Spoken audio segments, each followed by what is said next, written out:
But something Professor Dwayne brought up, are any of you guilty of anything? How many of you drove here today? Anybody go above 55 on the interstate?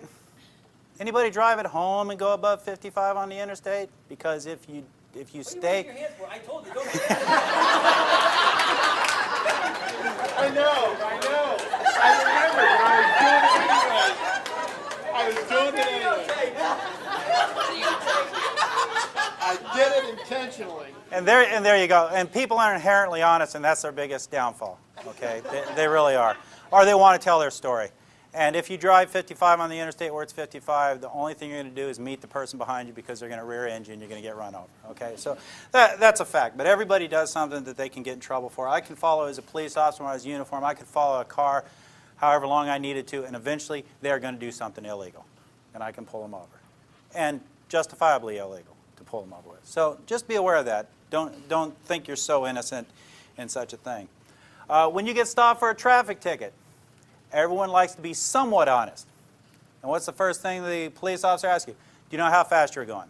If the speed limit's 35, you'll say, oh, 38, 40, because you want to be kind of honest even though you're doing 50. You just said 38, 40. You just admitted to breaking the law. You just confessed. So they can go to court with that, with a confession that you were exceeding the speed limit. Okay, so you need to think about those things, and when you do become defense attorneys, which I may, who knows, you need to think about those things for your clients. The other thing you need to think about your clients, and this is going to seem very terse, people are stupid. Your clients are stupid. And I've had defense attorneys come up to me, matter of fact, one on a motion to suppress just Tuesday, come up to me and tell me his client was stupid. Okay? They're very straightforward. They do foolish things. They talk to the police. You guys need to be aware of that.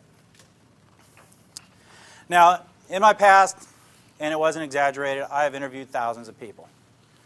I've arrested and dealt with over 1,000 felonies, well, actually more than 1,000 felonies, probably about 20, or no, about 1,000 felonies, 2,500 misdemeanors, 98% of them conviction rate, 80% of them I don't even have to go to court. Why? Because there's confessions. Because they confess. So these people have no problem. The hardened criminals have no problem talking to the police. People like to tell their story. And they'll sit in that room and think about it. You're picked up by the police. You're in a little room. There's one chair here. There's a desk. There's another chair. What's the thing you want the most right at that point? To get out of that room. To be out of that room. Think the police officer's shift is ending in 15 minutes. Does a police officer want to get out of that room? My overtime rate's $58 an hour. Do I want to get out of that room? I have no problem. I'll stay there for 10 hours. I'll take that $600. Okay, so I have no motivation to want to leave. You do, and that's how we get you to try to talk. I have my job. My job is to develop probable cause, develop a good case. A great case is a case with a confession. Get it to the Commonwealth's attorney so that they can prosecute the case with little, if any, effort. And the Commonwealth attorneys love those cases, the little and any effort, because they come with a stack of files that high in court every day. So they love those cases. That's my job. The defense attorney's job is to hope they get to their client before I do and make sure they don't talk to me, no matter what. Give you an example, and this will go right along with what Professor Dwayne was putting up his examples. I had an interview that went something like this. Were you involved in the burglaries? No, I had nothing to do with them. You didn't have anything to do with them? No. You were in a car with all this stolen stuff in it? You had nothing to do about it? No. You knew it was there? Yeah. Okay, now we got possession of stolen property, felony, okay? But you had nothing to do with it? No. So what did you need the money for? Well, I had to pay some of my court costs from another thing I got in trouble for. Oh, so he took the money from stealing the stuff. I have enough to charge him now with burglary. Simple as that. Well, did you see the picture on that camera of the house with the Christmas decorations? This is a real case scenario. Yeah, did you go in that house? No, I didn't go into that one. So there's ways around it. There's ways to get around people who try not to talk to you.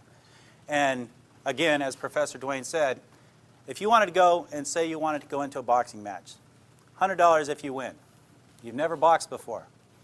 You have to face somebody who's an Olympic boxer. You're going to lose. You're going to face somebody who's been interviewing people for, in my case, 28 years. You're going to lose, unless you're purely innocent. Now, on the other side of it, I don't want to put anyone that's innocent in jail. But I try not to bring anyone into the interview room that's innocent. And there are a couple that I have let walk away because they were innocent.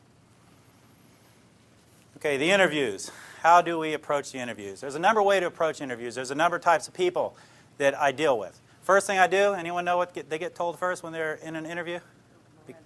Miranda. Miranda warning. Okay, it's not a right. You don't have a right to Miranda. Those rights have always been there. It's called the Constitution. You're just teaching, you're doing a real quick class on the Constitution for these people. Usually they don't listen to it. And this is the way I give my Miranda warning. Look, I have to tell you this. Just pay attention. Okay, they're usually sitting back or they're very attentive. You have the right to remain silent. Do you understand that? Yes. Anything you say may be used against you in a court. I don't have to say it will be. I say it may be. Okay, and they get that. You have a right to an attorney, and if you can't afford one, one may be appointed to represent you. Got that. You can decide not to quit talking to me at any time and exercise these rights. Do you understand that? Sure. Now, before I do the primary thing that's needed with those rights, and that's to get a waiver, I say, now, before you say anything, let me tell you what I know. And over all the time I've had to put together what this individual was supposedly involved in, and I only say supposedly because Professor Dwayne's sitting over there, that this individual was involved in, I will tell the story that I've put together, and it'll be pretty close to what happened. And I can see that it's pretty close to what happened because that individual starts slumping down in their chair. They'll put their hand to their face, doing this in their mind, oh my God, I'm going to jail forever. Okay? And I can see it. And I said, now that you know what I know, do you want to talk to me? And why do I do that? Because if I didn't do that, is if I said, do you want to talk to me, they'll say no. So I give them the time to think about, and then comes the next phrase. Now, before you start talking to me, let me tell you the difference between a lie and a truth. If you lie to me, and I get before the judge, and I tell the judge that you were dishonest with me, that's just not going to make him happy. But if I get before the judge and tell him you're honest, straightforward, willing to take responsibility for your actions, that is going to help you. That's not a lie, though. That is true in Virginia Beach courts. It will help them. You know, they may not get 5 years. They may get 3 years. They're still going to prison, or they're still going to have a felony, but it will help them. And then I have to determine what kind of person I have. And there's two types. There's the one, like I mentioned to you earlier, where I have to talk to them about different things, get into their own skin, as the word is, and try and get them to talk to me and discuss things. I had a sexual assault case. I had to talk to the guy how hot the woman was, and I understand where he was coming from. And when I said that, we were buds. And he started talking to me. And he's still sitting in prison. Okay? So you've got to get in there and you've got to go places. The other side is, I can't try and act like that individual acts. Okay? I can't try and act like what we call lovingly a hood rat. I can't try and act and talk like him. Because I'm an older white guy. We don't talk like that, and that would be an insult.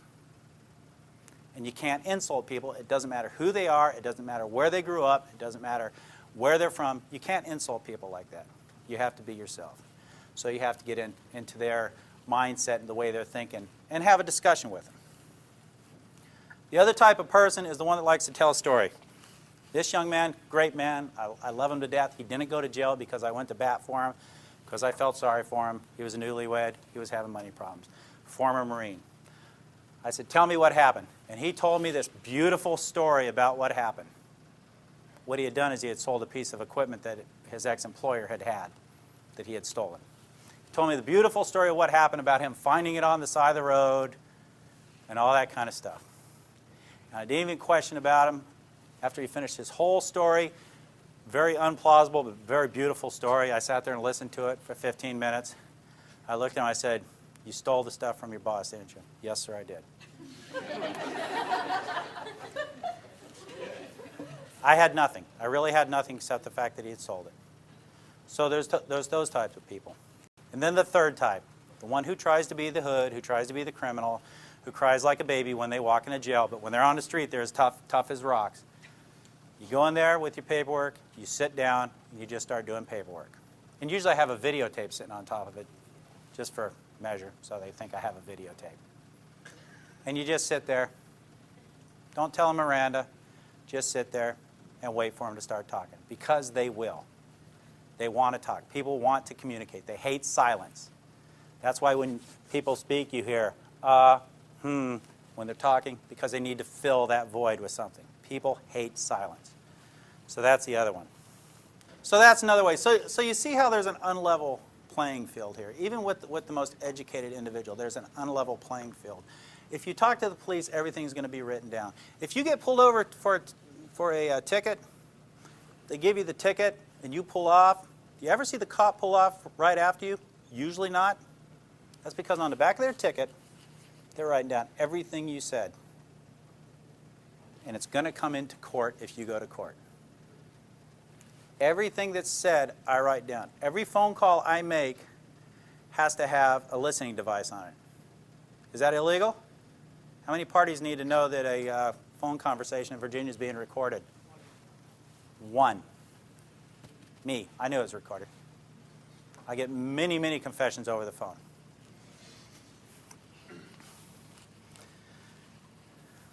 Okay, back to the people. Yes, they're stupid.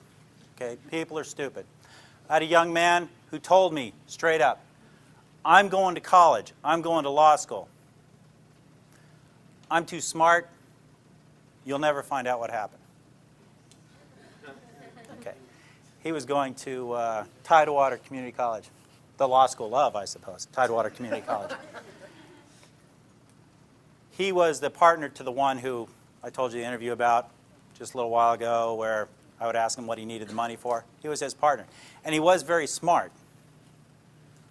So he thought. He thought he was a very intelligent individual.